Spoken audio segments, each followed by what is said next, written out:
Chapter 31.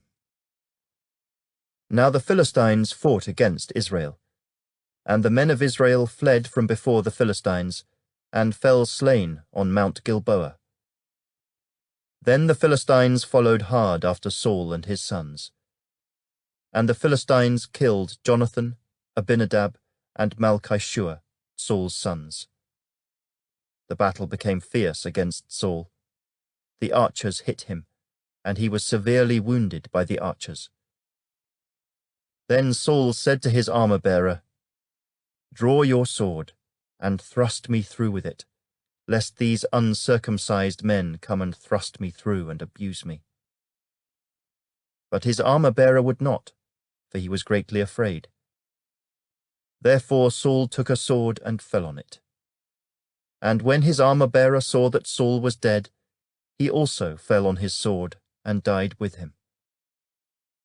So Saul, his 3 sons, his armor-bearer, and all his men died together that same day. And when the men of Israel, who were on the other side of the valley, and those who were on the other side of the Jordan, saw that the men of Israel had fled, and that Saul and his sons were dead, they forsook the cities and fled.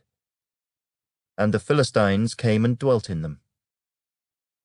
So it happened the next day, when the Philistines came to strip the slain, that they found Saul and his 3 sons fallen on Mount Gilboa. And they cut off his head, and stripped off his armor, and sent word throughout the land of the Philistines to proclaim it in the temple of their idols and among the people.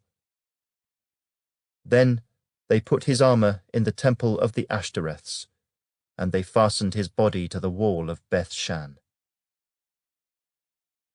Now when the inhabitants of Jabesh-Gilead heard what the Philistines had done to Saul, all the valiant men arose and travelled all night, and took the body of Saul and the bodies of his sons from the wall of Beth-shan.